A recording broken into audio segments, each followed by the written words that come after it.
Is that okay, Helen? All good. Yeah, okay, lovely. Right. So it's lovely to see everybody this evening. As Helen said, I'm Lucy Parker. I'm the Deputy Head Teacher at Ludwick Nursery School.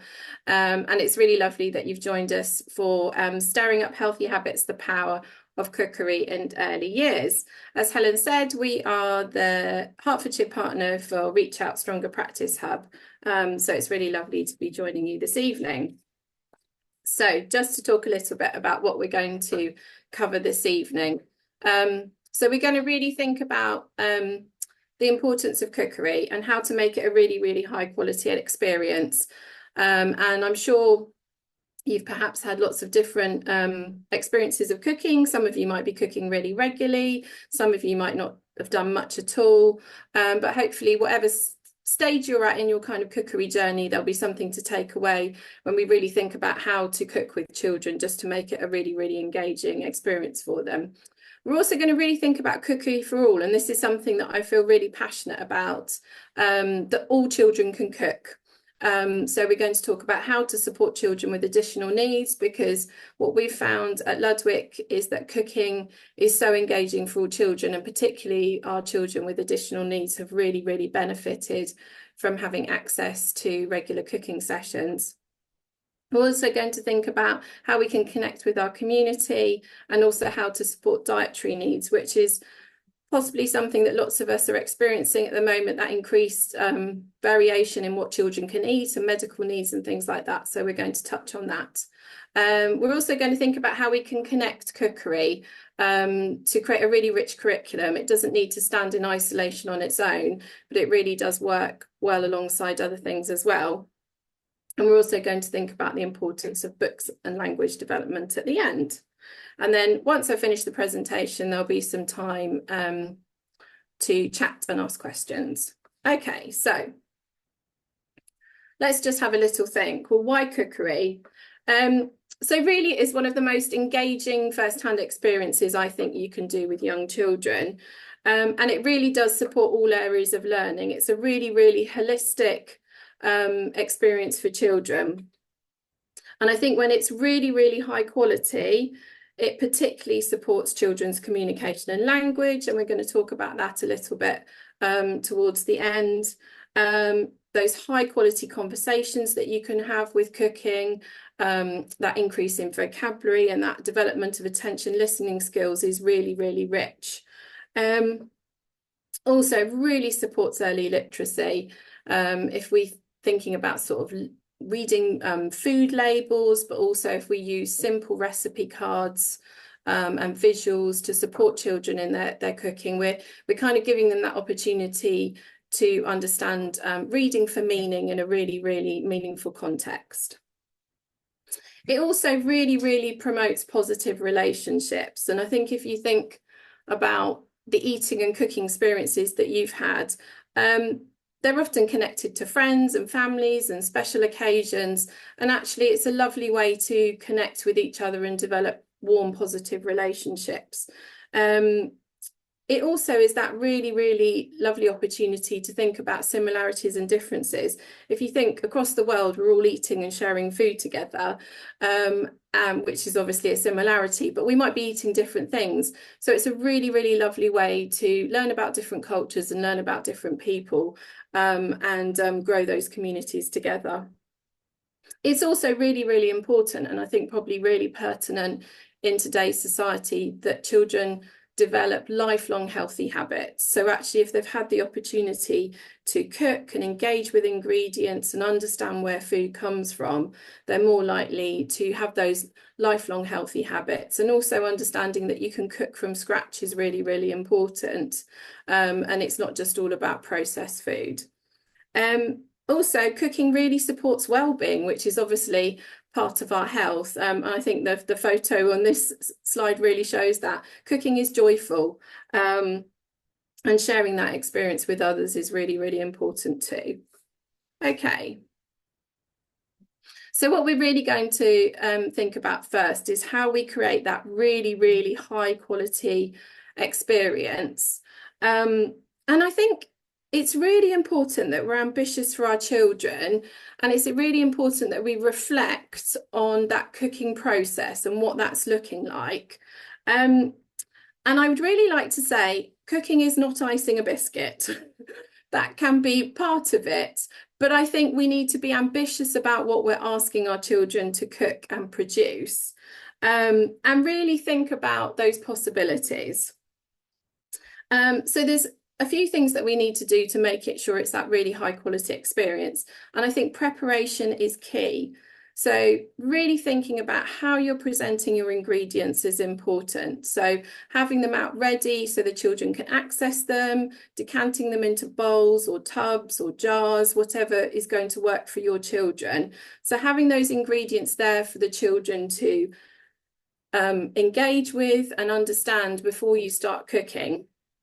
It's a really nice opportunity for children to maybe taste some things if it's appropriate. For example, I don't know if you were using raisins in a recipe, they could taste some raisins or smell something, for example, cinnamon or ginger. So they can kind of be engaging with the ingredients with all of their senses and really understanding what they're going to be using in order to cook.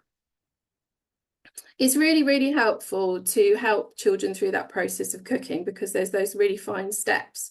So, for example, having simple recipe cards that children can read and follow is really beneficial. And you can see on the slide, for example, a child here counting the spoonfuls to make soda bread and adapting a recipe so it's really simple for the children to use and be independent is really, really helpful. Also using visuals or Makaton signing is also really, really good for supporting communication and understanding. It's also really important that cooking is an active experience for all children. And for some reason with cooking, it's sometimes one of those activities where we maybe don't have enough resources for all children. So perhaps there's that habit of we've only got one bowl, so we're all going to pass the bowl round and have a little mix. When actually that makes it really, really boring and you have to then wait. And we don't tend to do that with other experiences. So every child having a bowl and having their own utensils makes it that really, really active experience for all children and means that they're engaged in the whole process. And that also means that they're kind of doing every part of the process. As I said a minute ago, we need to be really ambitious, teaching our children how to crack an egg. I think the joy of watching a 3-year-old crack an egg independently is so lovely. So encouraging them to, spoon the mixture into the cake cases, crack the egg, grate the cheese. So they're really, really getting that really, really rich experience is important. So within cooking, I think it's really helpful to think about that risk and challenge. And actually really think about risk benefit as we might do with other things. If we're thinking about outdoor learning, we think about risk benefit. And so really involving children in that whole process allows them to become competent with using tools. So for example, learning to cut safely with a sharp knife is really important. And actually, if we're giving children a knife that's genuinely sharp, it's probably better than giving a child a sort of fake sharp knife because they're going to really understand the risks and listen and understand how to use it properly. Obviously, there can be some anxiety with using tools like this. So I think it's really important that whatever setting that you're working in, you talk about the risks and how you want to manage them and how you want to introduce tools like that. But certainly using things like peelers, graters, and then also involving children in the whole process. So gathering ingredients, washing up and tidying up at the end. So they can sort of see that, that process as a whole. And again, they're sort of rising to that challenge and that expectation and having that like really, really rich learning opportunity. Thinking also about a whole range of different things that you can cook. So something we've done at Ludwig over many years is adapt lots and lots of different recipes. So we're really making sure that there's a wide range of different skills that children are learning. So they're learning how to knead dough, roll pastry, chop vegetables, grate cheese. And within thinking about those different recipes, you might want to link them to seasonal events or special events throughout the year. But I think also thinking about that balance between maybe things that are treats like cakes and biscuits, but also making sure that you've got healthy choices in there as well. So some of the things that we enjoy making at Ludwig are things like savoury muffins or pizzas from scratch, vegetable soup, those kind of things. So having that really, really good balance and getting children to understand all the different foods that we eat and how the sort of wide range that we, in different ways we need to prepare them, is really, really helpful again for them to become really sort of knowledgeable, I suppose, in their understanding of food and cooking. Okay, so we're just going to think a little bit now about cookery for all. And what I want to start thinking about first is really how we cook for inclusion and cook for children with additional needs. And obviously children can come in with a wide range of needs when they come into our setting. And what I would say is really, really start with the child. I think thinking about the unique child is really, really important. So that might be where they are in their development, you know, closely observe them. What are their interests? So the little boy in this picture was absolutely fascinated by the story of the gingerbread man. And he had a board book that he was really, really engaged with. So our way in for him was learning how to cook gingerbread man. And that really, really hooked him in and really sort of gave him that vehicle for learning how to cook. And for him, it was really about repetition. And I put repetition here up on the screen because I think that's really, really important when we're thinking about children with, well, repetition is important for all children, but I think particularly for children with additional needs. And those little steps, and it's okay to go back and repeat things as children build up skills and confidence with something. I think cooking is also brilliant for children with additional needs in terms of children who might have those high levels of sensory needs, because it really, really engages them in something that's really meaningful.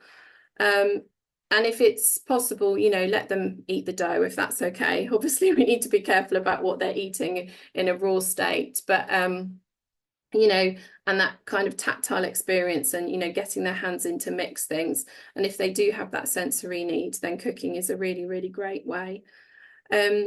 Using visuals and Makaton is also really, really supportive to help with understanding, and also those kind of different steps in cooking. So I'd really recommend that you think about using those if you're not already, and also those kind of objects of reference. And you might think about, when you're working with children with additional needs, that sort of back chaining. So having the end product ready for the children to see. So for example, the little boy on the video, we had the real gingerbread men made for him so he could see what the end result was going to be. And he used to like to nibble on those as he cooked. You might also want to think about breaking the cooking process down. For children initially, they might not be ready for that whole process. So you might want to just focus on one skill, for example. So it might be that the dough's ready and all prepared, and you're just going to model how you might be rolling and using cutters.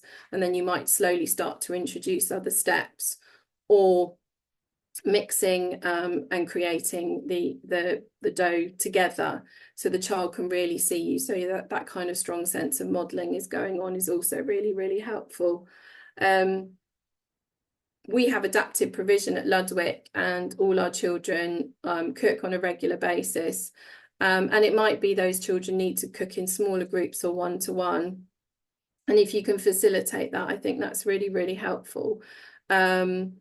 But I think it's amazing with that kind of regular access to cooking and that repetition, how children can become really, really independent. And what was lovely about the little boy in this picture was it was in the cooking area where he first started talking. So he was a pre-verbal child, but that was the place where he started to sort of vocalize his thinking, which was really, really exciting.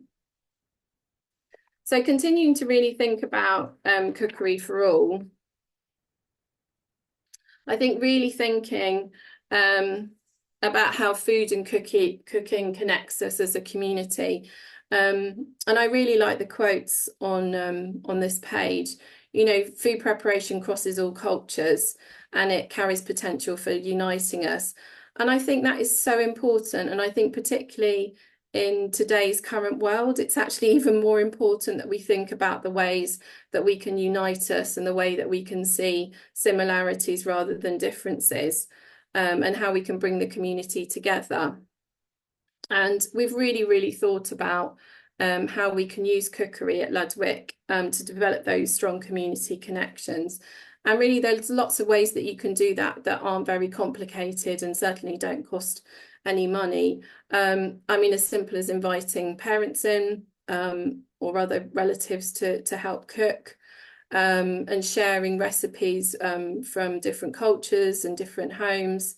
So each year we have a big bread focus, because if you think about bread, there are so many different types of bread, and everywhere you go in the world, people eat some form of bread, but in so many different forms. And again, it's such a lovely way to really think about those similarities and differences. So inviting families to share bread recipes or bread that they eat at home is a really nice way to make those connections. And inviting parents in for cooking sessions is also really lovely. And I think, I know when I've done this in the past, often parents are a bit scared to cook. I had a parent once saying, I don't really know what I'm doing. I've never made a cake before. But actually to be able to come into their child's setting and have that experience is really, really powerful. And then maybe it might be that they've, you know, got that confidence to have a go and cook at home as well. So I think cooking is so powerful for bringing people together. And I think also really think about how you can extend that shared eating to your snack table. So really making your snack time a really, really positive experience. Something we do at Ludwig is that some of the things that we've cooked in the cooking area we'll bring to the snack table. So for example, the children were really loving eating crackers. Cheese and crackers became a big favourite. So we developed a nice cracker recipe that the children could cook, and then we could share the crackers at the snack table. So thinking about all those ways that you can kind of come together to eat, share and eat food together, I think is really, really powerful. And again, adds to the richness of the cooking experience. So just thinking now about supporting dietary needs. And I know obviously we're all working in different settings, but I know something that we've really found and noticed in the last few years at Ludwig is that increase in a wide range of dietary needs.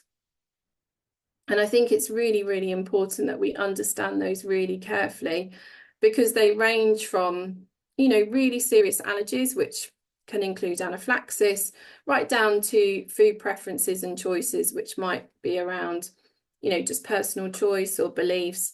And then there's also other medical needs in there. For example, you might have children who are celiac, or you might have children who can only eat certain things for certain reasons. And then you've also got intolerances in there, which aren't as serious as allergies. I'd really recommend the link on this screen if you haven't read the recent nutrition guidance, which came out in May this year, is really, really helpful and has a whole section around those different dietary needs and how to support them. But I think the best advice is work really closely with parents and carers and really listen to them. I think that's really, really important. I think particularly if you have children with really serious allergies, it's important that that communication is absolutely tight, and that any conversations with any medical professionals is also had as well, and any need for individual healthcare plans are in place. And I think then it's particularly around allergies, it's thinking about how can we be inclusive. So I would say, I don't know, for example, if you've got a child with a wheat allergy and they need to be gluten-free, if they're cooking in a group, everybody uses gluten-free flour, then it's inclusive and it's absolutely safe. For different needs, you can adapt it in a different way. But I think, thinking about keeping it safe, but keeping it inclusive is really important, and talking to parents. And I think sometimes when we're dealing with children with medical needs, that can create anxiety for ourselves, can't it? So talking to each other and supporting each other is important. At the end of the presentation, I put a link to some of the allergy charities that offer some really, really good guidance. So, for example, there's the Allergy School, which is supported by the Natasha Allergy Research Foundation. So if you do have children with a high level of need particularly around allergies, then that's a good place to start. But I think if you do have children with dietary needs, actually engaging with food and seeing food as a positive experience is actually really, really important. You might have children with anxiety around food for all sorts of different reasons. But actually, if you can create cooking and food preparation in a safe way and give them that opportunity to engage with food, then actually that's really going to be positive for their health and well-being. So what we're going to think about now is really thinking about connecting learning. And I think one of the things I love about cookery so much is the fact that it connects so beautifully to the rest of your curriculum and really, really enhances your curriculum. So I think one of the obvious things that you can do with cooking is then really think about that wider cooking process and thinking about how you can introduce children to that whole process of growing, harvesting, cooking and eating.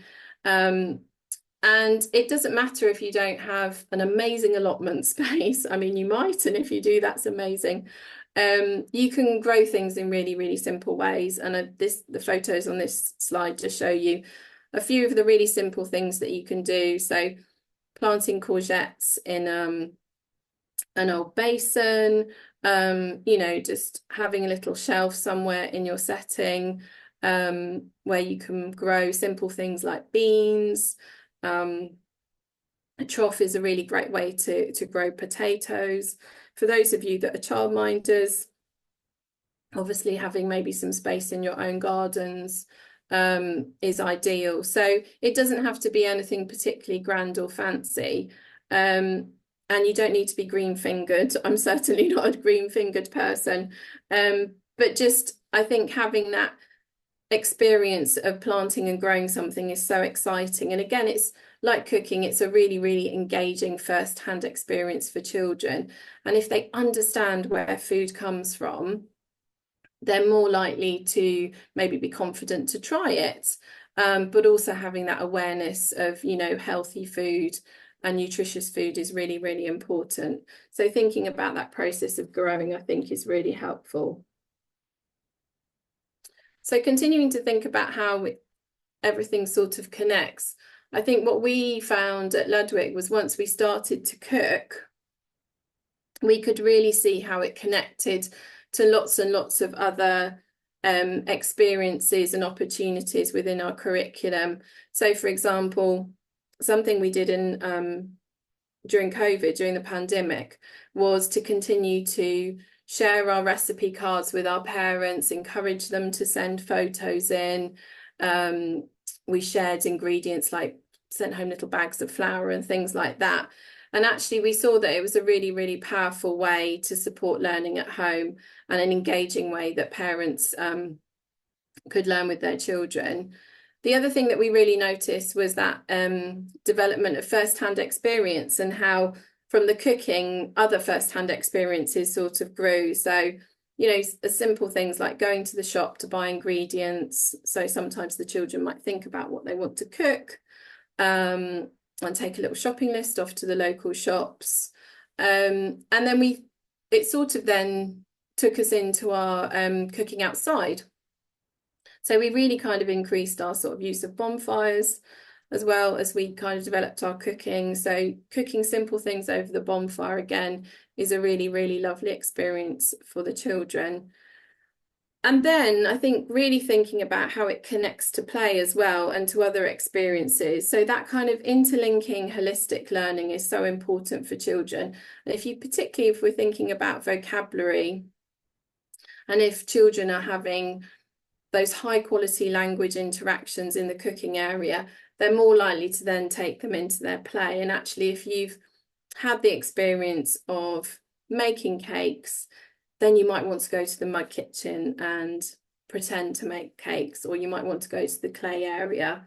And if you're learning about pumpkins, or you read a story about pumpkins, having that opportunity to really explore a pumpkin and find out about pumpkins provides those really, really rich opportunities. So whatever setting you're in, I'd really encourage you to think about, how to help children make those connections, and how you can see cooking as that really exciting starting point to continue children's learning. So particularly if you think about how cookery connects to play, having those rich first-hand experiences is really important. So if you've had the experience of a bonfire, you're more likely to go and play bonfires. Or if you've had that experience of camping, you're going to you might play camping.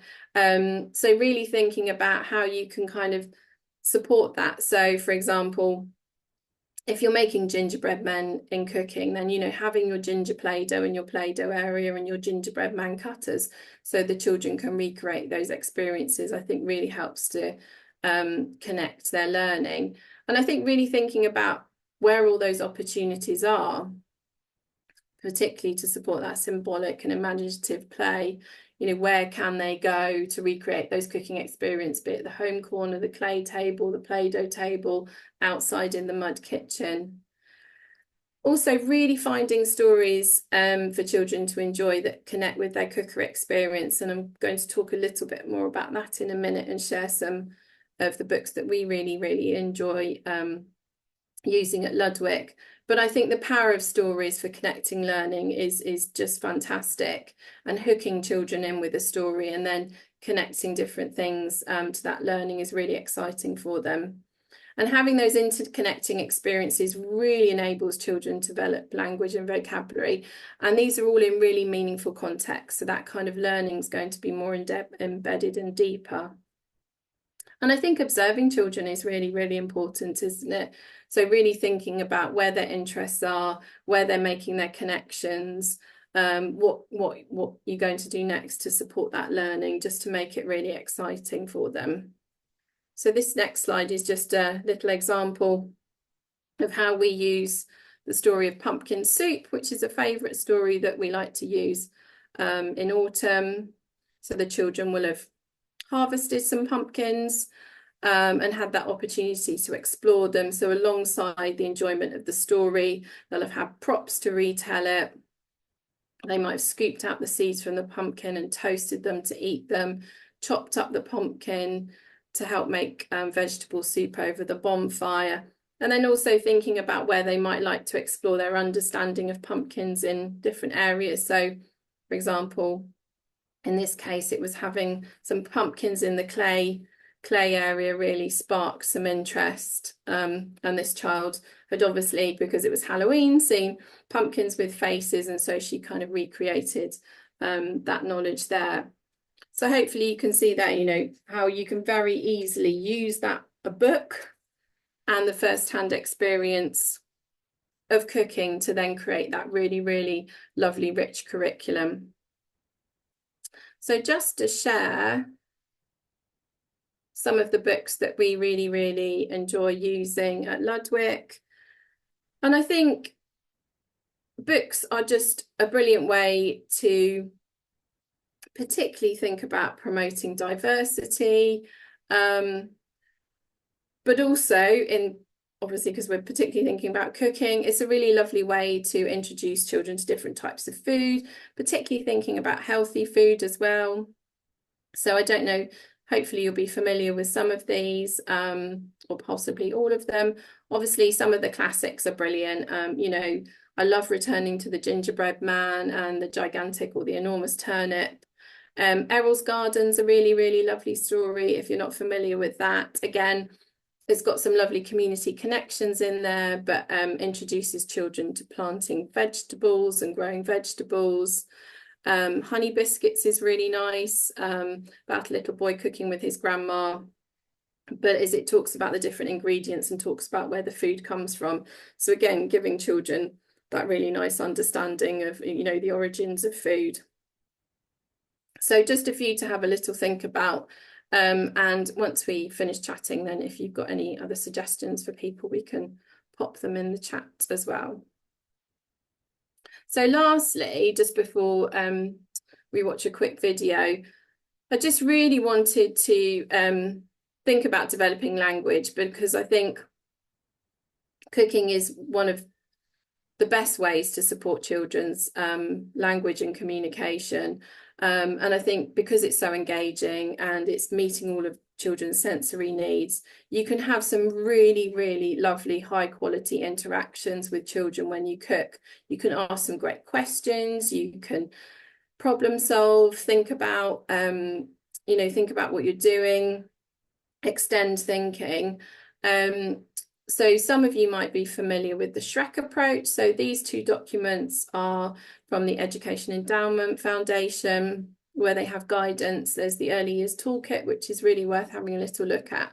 The Shrek approach is just a really, really simple way to think about quality interactions in the early years.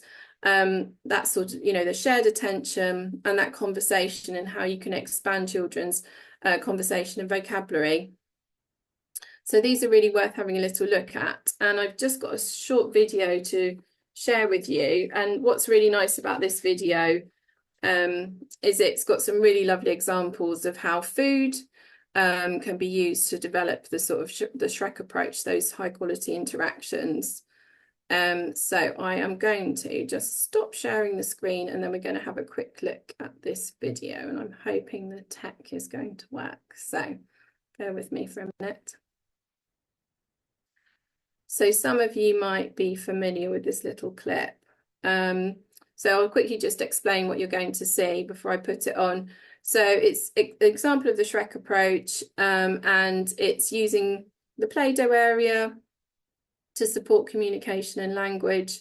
But I think hopefully what you'll see is the richness of the resources that are being used, and how that's supporting that interaction. So they're using cloves and orange peel and cinnamon in the Play-Doh area to really sort of engage the children and develop those high quality conversations. And hopefully it might inspire you to have a little go yourselves if you've not ever tried something similar. So I'm really hoping this is going to work, because we had a little practice earlier. So fingers crossed. So tell me if you can't hear it, Damon, will you? Sure. Okay, it's just about 4 minutes.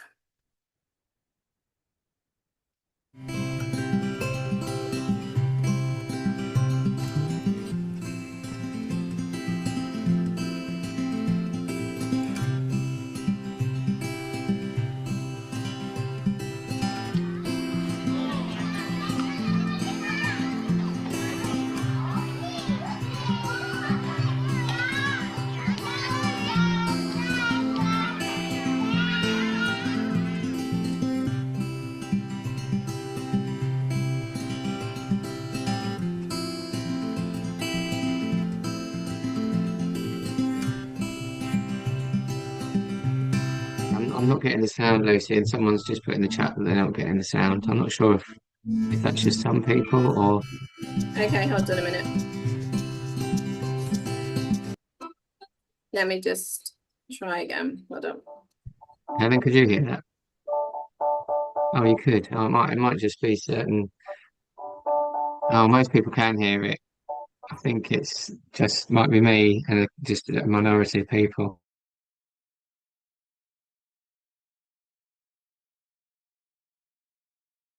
Shall I just carry on?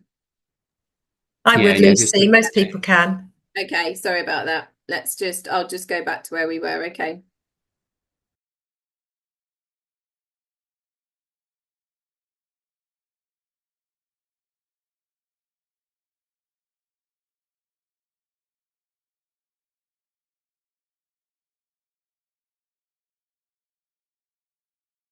Sandwich. Oh, I love sandwiches.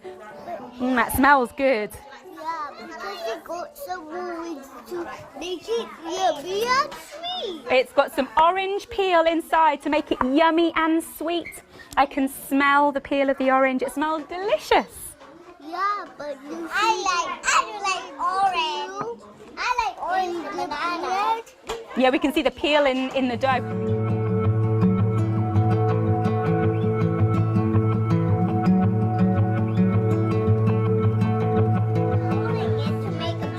You're rolling it with your hands to make a ball. Yeah, that's right. Yours is quite a small ball. I'm just doing a very big. You can make it bigger, can't you? You could add some more dough and make it bigger.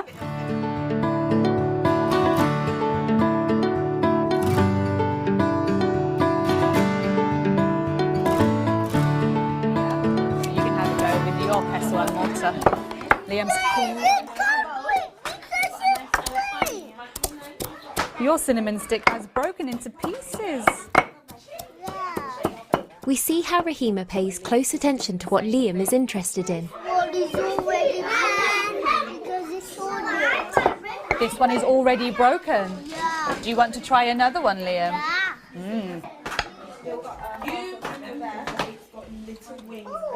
You're twisting the lid. And it's open. Now what's this? What's this? Good question, Liam. Should we sniff? He is fascinated by the pestle and mortar and what happens when he uses it to break up the cinnamon stick. This is a spice, Liam, called cloves. But it's not going to break either. It's not going to break either. She responds to Liam's excitement and comments on what has happened. She follows his lead, tuned into his interest in exploring what happens with the pestle and mortar. I'm going to have a go, Liam. But that's not going to work. Can you see how I'm going to crush it using the pestle? Crush. Maybe we should try these always. Yes, that's a good idea. Liam would like to try the orange peel with his chapati. Nah. Not for Leo. Oh, I might crush it first, Liam. We won't bite. We don't forget to. Oh, you can really smell the orange coming out of it now that I've pressed it. So sweet. So sweet. Liam likes the orange peel smell. Yeah. You like it? Yeah. Not for Leah. It's the color orange. It is the colour orange. And you noticed that we were having orange at the snack table and you could smell it. By repeating what he says and adding more words, she expands his language. Rahima establishes a back and forth conversation with Liam. She makes sure that she gives him time to listen, process and reply, and uses open questions carefully to extend and sustain the interaction. Oh, it's broken. And look, And it's ripped. it's ripped. Look what you've got at the bottom of your... Wow. Can you see? All the orange oil has come out. Yeah.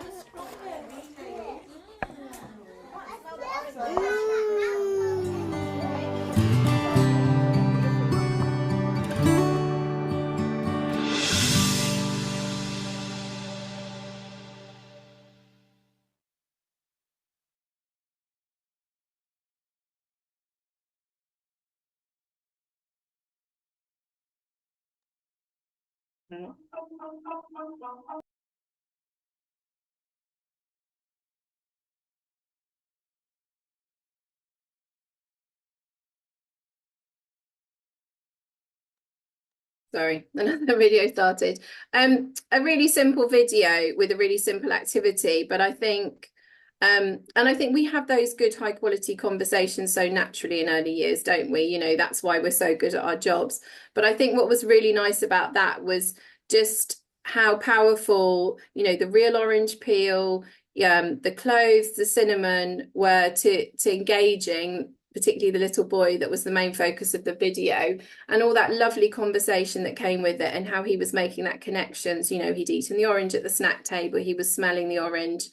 And then I would really think about, well, perhaps what we go and cook, maybe orange biscuits with spices or something like that. So you can see how those lovely connections are happening, and all based around that real experience of exploring food, which I think is, you know, makes it so powerful.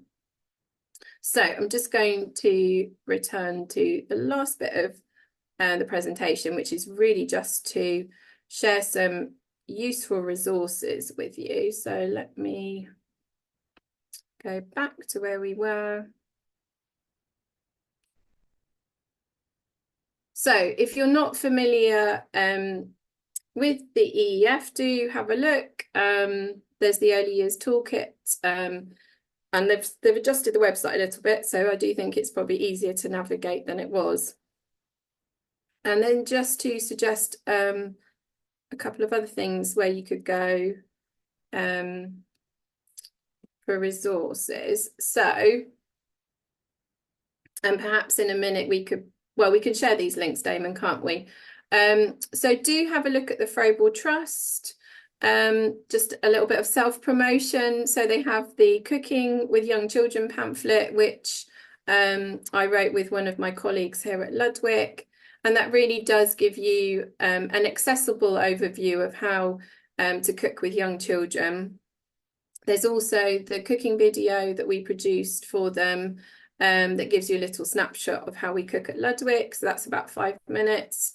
That's worth a look. There's Allergy School, which is connected to the Natasha Allergy Research Foundation, that has lots and lots of resources for the whole of the phase of education, you know, from nursery right through to secondary. So if you have got children with quite specific allergy needs, that's a good place to go.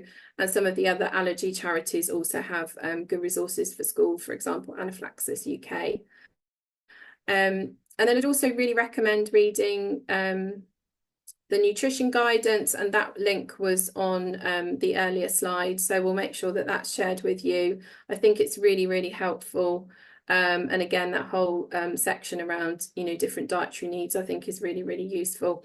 And then there's the link for the EEF. And I'm going to stop talking now. So we've come to the end of the presentation.